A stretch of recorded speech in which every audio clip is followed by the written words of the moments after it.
Dear students, welcome to the lecture session on pressure measurement. It is the continuation of the last video lecture under module 4 part 5. It is continuation. Okay, so now this is the part 6. So in the last video lecture I have discussed about the pressure measurements. Under that the high pressure measurement I have discussed, and also the measurement of low pressure. Under that Pirani gauge I have discussed. Now I am going to discuss the ionization gauges and calibration of pressure measuring equipments. So yes, the ionization gases, the gases are used for measurement of pressure as low. Okay, so 0.00001 micron, so 1 billionth of mm of Hg. Okay, that is this much low pressure we can measure with help of these gauges. Okay, so the basic principle is involved here. This is ionization. Okay, so as we know, the ionization is the process of removing electron from an atom, producing a free electron and positively charged ion. It may produce by collision of high speed electron from the atom. Okay, so here this is the figure.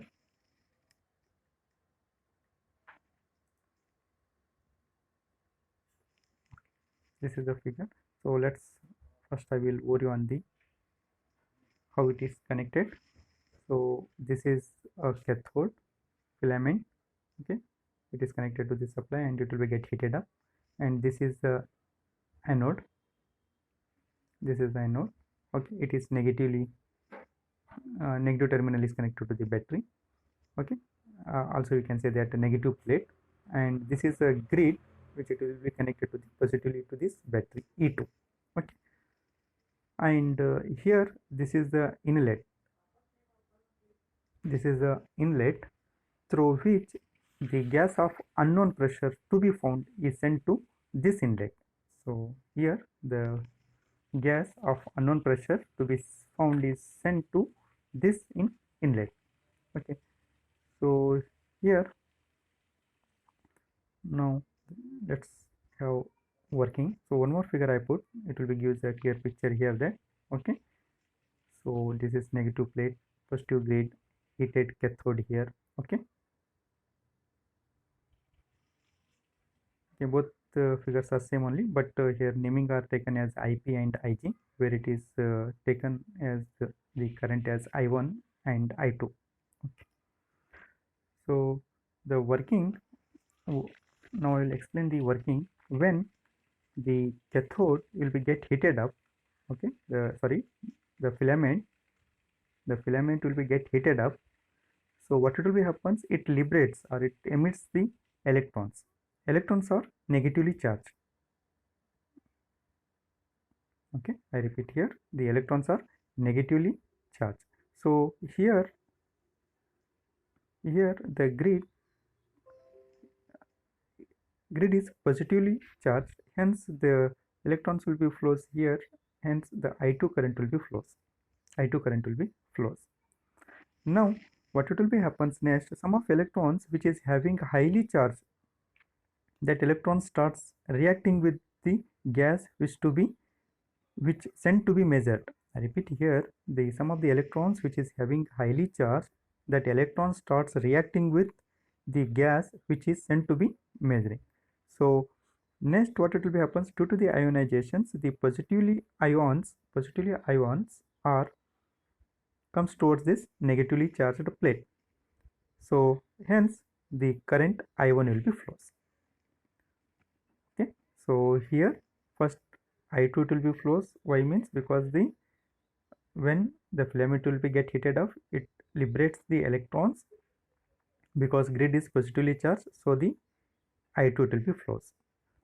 Okay, so next what it is, the sum of electrons which is having highly charged, that electron starts reacting with the gas which is sent to be measured, so that the ionization will be take place, and the positively ions will be moved towards the negatively charged anode, and the current I1 it will be flows.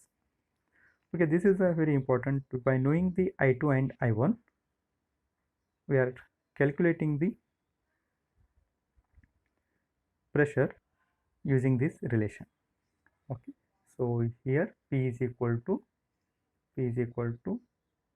1 by S. Okay, 1 I1 by I2. Okay, where S is sensitivity of the gauge depends upon the tube geometry, nature of gas, and operating voltage. Okay, so this is the advantages of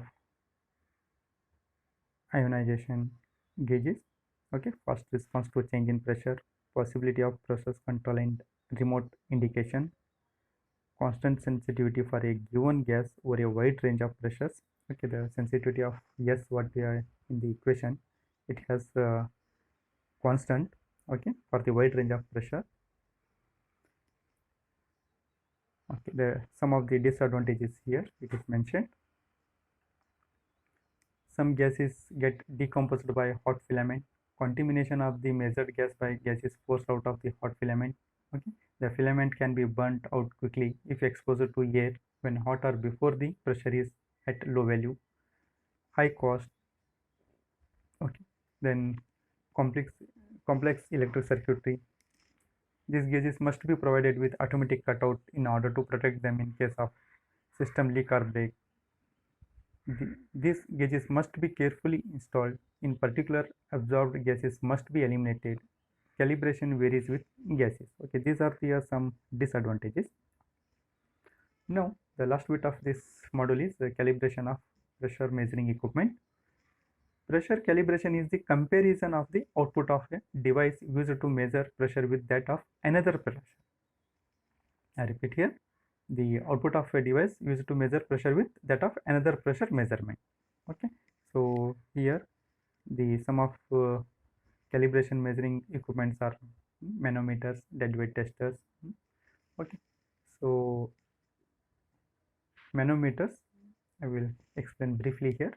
The calibration of low pressure gauges such as manometers and straight bellows types is done by comparison method using precision manometers. Okay, one figure I put here. Okay, so the differential pressure can be obtained by the relations. Here it will be given the relation P1 minus P2 is equal to H dm minus d1. The quantities are mentioned here. Okay, so it is not required here, just for information I put this. In textbook only the information is given, figure is not given. I took from other source. Okay, so here next one is the deadweight tester.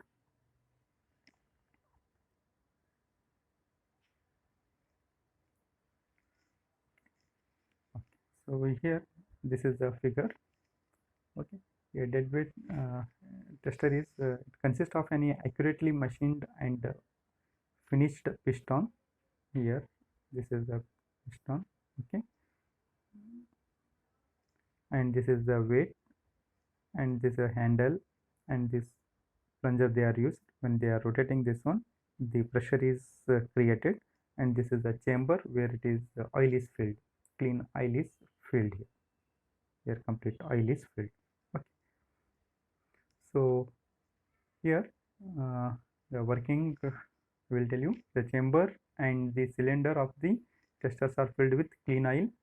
The gauge to be tested is fixed at its appropriate place and piston is inserted in the cylinder. A weight is placed on the piston. The weight is placed on the piston. Consequently, what will happen? The pressure is exerted on the oil and the pressure is transmitted to the gauge deflecting its pointer. So when you are putting the pressure on this, due to this oil, the pressure it will be transmitted to the gauge deflecting its pointer. In order to get the desired setting of the gauge pointer, the weights are adjusted. The weights are adjusted depending upon the desired setting of the gauge. Okay, desired setting of the gauge, the weights are adjusted. Okay, so now then pressure is varied by forcing the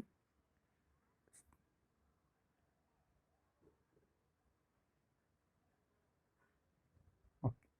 So now the pressure is varied by forcing the plunger in. So this will be rotating and handle, the pressure it will be developed. And by moving the handle, the movement of the handle is continued till enough pressure is built up to lift the piston weight combination. So piston weight combination it will be holds, okay, that much they will be creating the pressure by rotating this handle. Okay, the piston weight combination floats freely under this condition.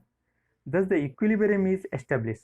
So now the what it will be happens, the equilibrium is established with the fluid force balanced against the gravitational force. I repeat here, the fluid force balanced against the gravitational force of the weights, okay, plus the friction drag. Okay, so here with help of knowing this all quantities, with help of this equation, we are finding the pressure. So here if you are looking this equation, pressure P is equal to capital M small g plus Fd divided by A. Okay, where M is the mass kg, g is acceleration due to gravity meter per second, and Ft is the friction drag, A is the effective area of the piston cylinder. Okay, so with help of knowing this all quantities, we'll come to know that what is the pressure. Okay, so here with this I conclude this session. Okay, have a nice day.